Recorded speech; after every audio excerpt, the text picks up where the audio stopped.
But why would they let someone go walk off? Well, Because that's in between prison and letting him go.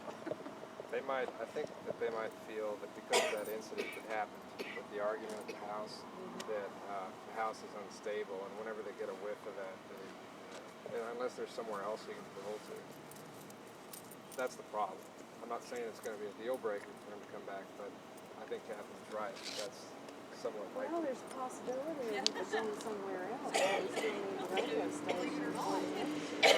I can't, I mean, I don't know.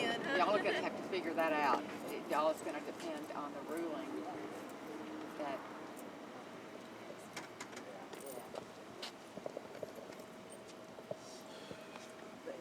How you doing? Fine.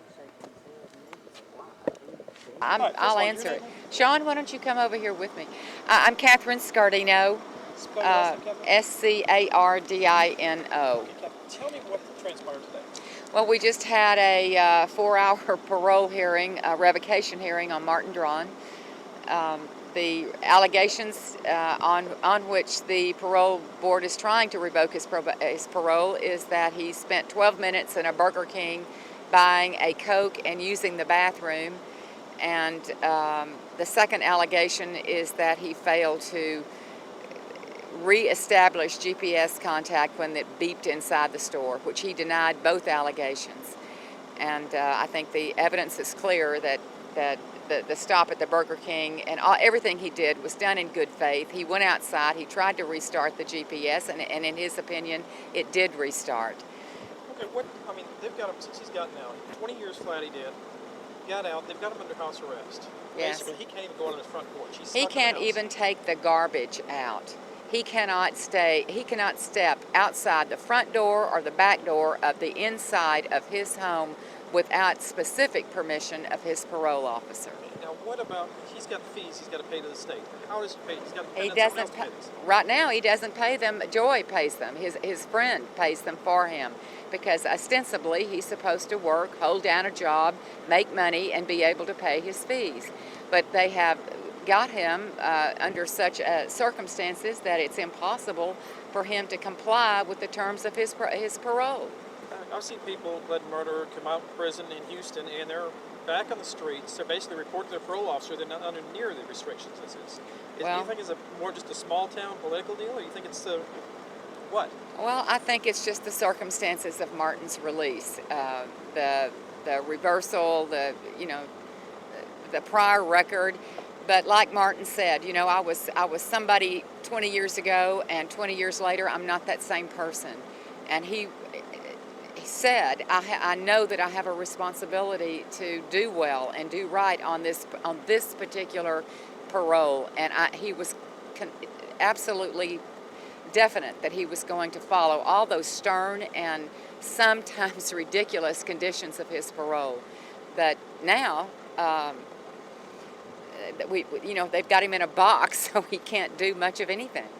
So what happens now? We had a hearing. That's more of an administrative, not really a judicial type deal. It's more of administrative. So that's right. It's what now? Well, we have to wait and see what the hearing officer recommends. If she recommends that he be sent back to prison, that's what will happen. The parole officer recommended revocation because of those 2 allegations that we fought over today, and which to me is ludicrous.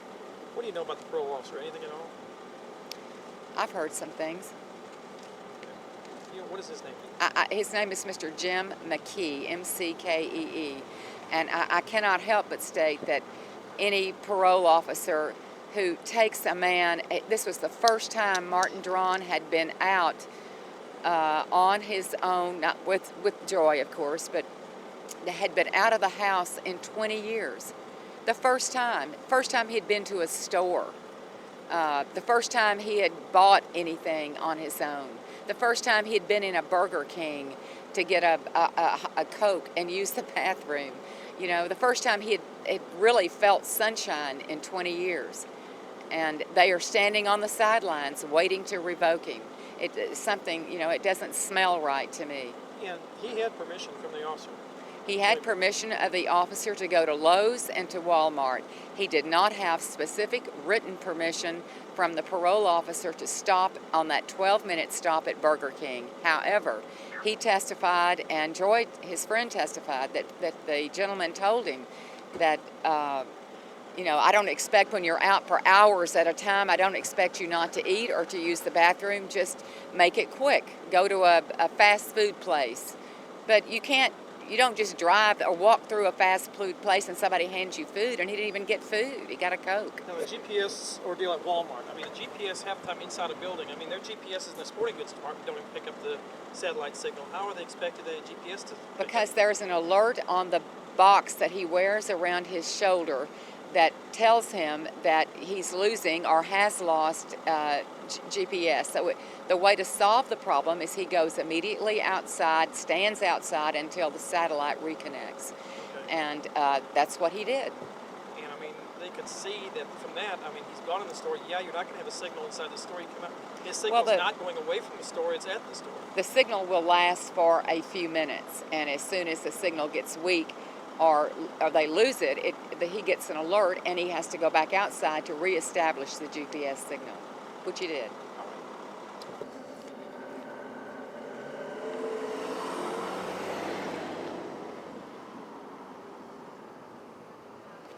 Okay, first of all, your name? Joy Weathers, W. Eathers. So tell me what happened, what brought all this on today, and what is your feelings on this? This was Martin's revocation hearing, saying that he had violated his parole restrictions, and we came down in support of Martin because he didn't violate his parole. And you're with him all the time. Tell me a little bit about the day. He was given permission to leave, and what all transpired from that day to the next? We contacted the parole officer and told him that we would be walking that day because we didn't have transportation, which is a small town here, it's easy to walk. Told him where we'd be going, which had already been scheduled. And so we went to Lowe's and we stopped at Burger King to use the restroom, grab a Diet Coke, and walked on to Walmart. Okay, and from there came back to the house. Correct. And what happened after that? We got back an hour early and we called the parole officer and told him we made it back an hour early and that we were home. And what happened the next day? The next day, the police came over from Livingston and arrested Martin and said that he was in violation of his parole. And did they give a reason why? No, they didn't. They said his parole officer would be contacting him here at the jail. What is your feeling on this whole thing?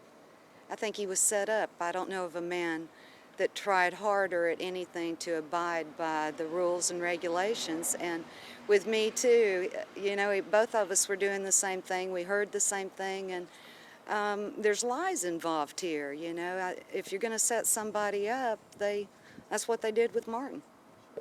Set someone up. You're talking small town politics compared to something like Houston or Dallas? No, definitely small town politics. Martin has a ministry here with All Life is Precious Ministries, and he's an air personality when he's out. He's in support of the guys at the Pulaski unit. And, you know, it's just a fact that God has directed his life to be here, and these people don't want him here. They see him as a death row inmate and don't see that he's a human being that has changed his life and is here for a purpose. Tell me some of his restrictions, what they've got on him. Basically, house arrest describes it. He couldn't go out on the porch, which in turn, you can't take the trash out or anything like that, but everything had to be done inside the house. So he couldn't work. He's expected to pay fees for classes and, you know, of course, to the parole officer, and with no means of making any money. So you're having to handle the burden of that right now because they will not let him work. What about computers? Can't be on the computer, which I need that help so much with the ministry. With a massive number of calls and letters that come in, we need responses, and he can't do any of that. So now what, just wait and see what happens on this decision? Well, believe God for the best, but yeah, it's going to be probably a couple weeks and we'll know something. He needs to be able to walk out of here. depending on this thing functioning well, and it never did. I know. Never did. Now somebody who's part of a ministry, the right to do the works.